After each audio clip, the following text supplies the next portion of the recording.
Assalamualaikum warahmatullahi wabarakatuh. Perkenalkan, nama saya Dewi Aji Pamungkas, Ilmu Komunikasi Sore, NIM G3312101. Di sini saya akan presentasikan peradaban Islam pada masa Rasulullah di Mekah. Latar belakang. Ketika Nabi Muhammad SAW lahir, Mekah adalah sebuah kota yang sangat penting dan terkenal di antara kota-kota yang ada di negeri Arab, baik karena tradisinya maupun karena letaknya.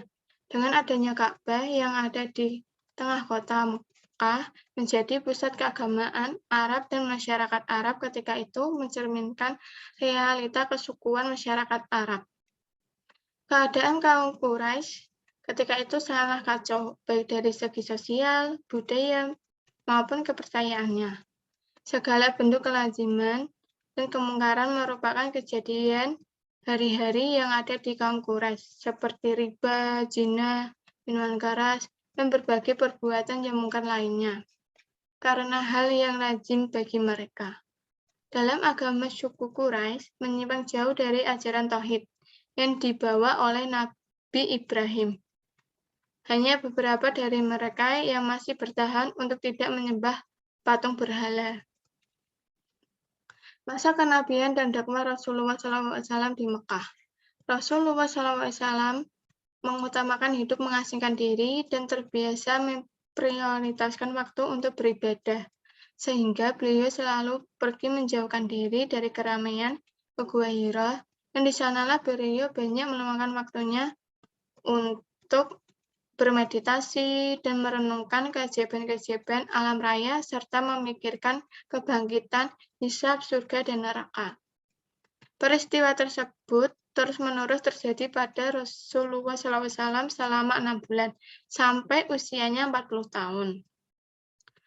Maka sesudah itu barulah turun wahyu tepatnya pada malam Senin, pada tanggal 17 Ramadan, yang langsung disampaikan oleh Malaikat Jibril, yaitu surat Al-Alaq ayat 1-5. Surah Al-Alaq ayat 1-5.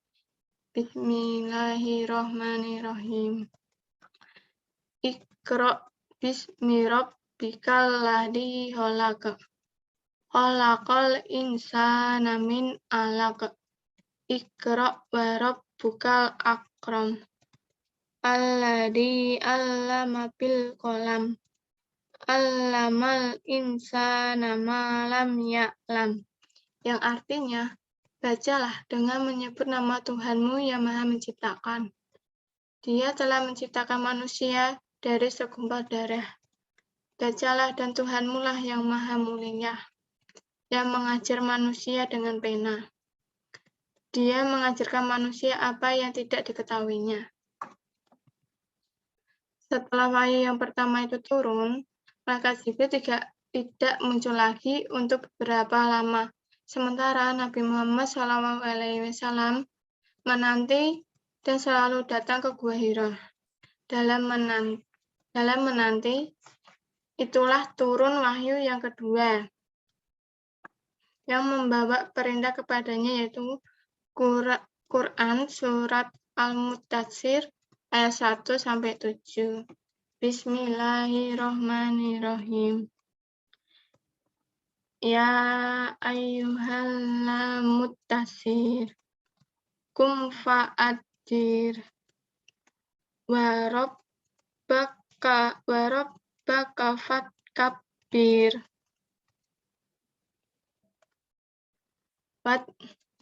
wasyiyabaka fattahhir,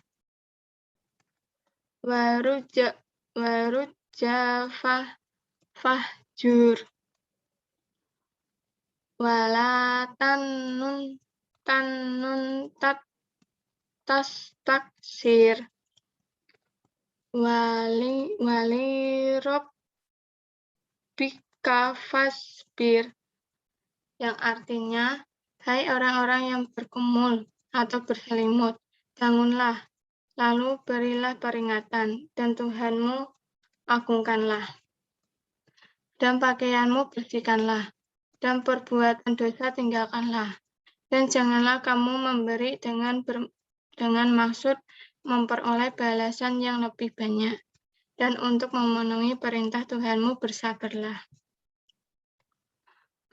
Orang yang pertama masuk Islam adalah istrinya Khadijah, Abu Bakar, Ali bin Abi Thalib, Jais bin Haris, serta Aiman, serta mereka yang menyusul Ammar bin Yasir, Ka'ab bin Arad, Utsman bin Affan, Abdurrahman bin Auf, Sa'd bin Abi Waqqas, Talha, Arman, Sa'id bin Jais,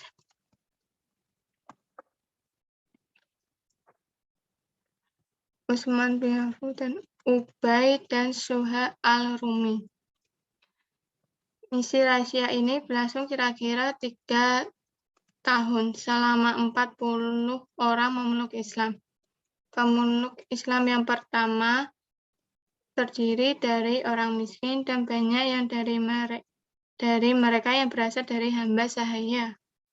Rasulullah SAW mendapatkan wahyu dari Allah Subhanahu wa Ta'ala, yaitu surat Al-Hijr ayat 94 yang bergegas melakukan dakwah secara terang-terangan dengan mengumpulkan masyarakat Mekah di Bukit Syafa.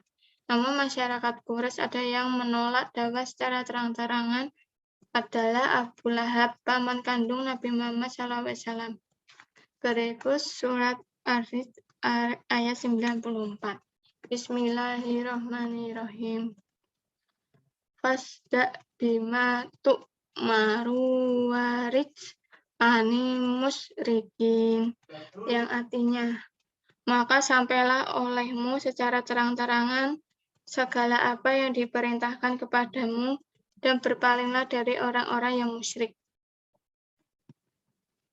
Keberhasilan dari dakwah Rasulullah SAW di Mekah. Dalam bidang akidah, masyarakat jahiliyah ketika itu meyakinkan adanya Tuhan. Kemudian, berkat perjuangan Rasulullah SAW, mereka mentauhidkan Allah Subhanahu wa Ta'ala dan mengimani adanya Allah yang Maha Esa.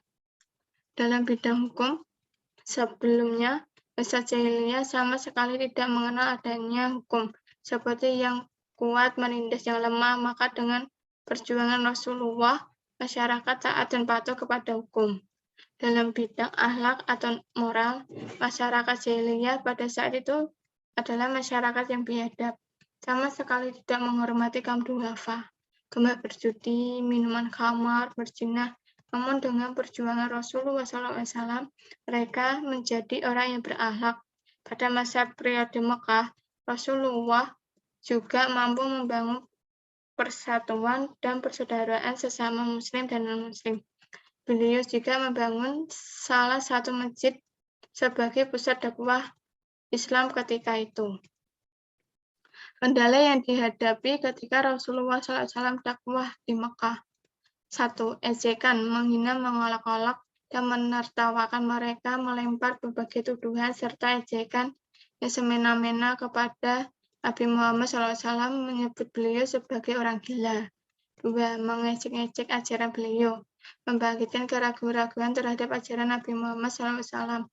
Mereka tidak henti-hentinya melakukan dan tidak memberikan kesempatan kepada setiap orang yang menolak dakwaan beliau. 3.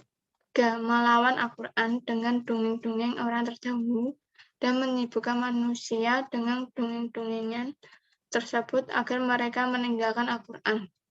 4. Menyodorkan beberapa bentuk penawaran sehingga dengan penawaran itu mereka berusaha untuk mempertemukan Islam dengan jahiliyah, dan di tengah jalan orang-orang musyrik menerapkan cara-cara sedikit demi sedikit untuk menghentikan dakwah Nabi Muhammad SAW sejak permulaan tahun keempat dari kenabian.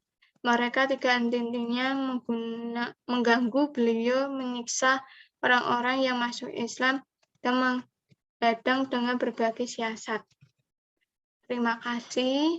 Mohon maaf apabila terjadi salah kata dalam penghafalan Al-Quran atau salah kata Itu adalah pengucapan. Saya mohon maaf. Terima kasih. Wassalamualaikum warahmatullahi wabarakatuh.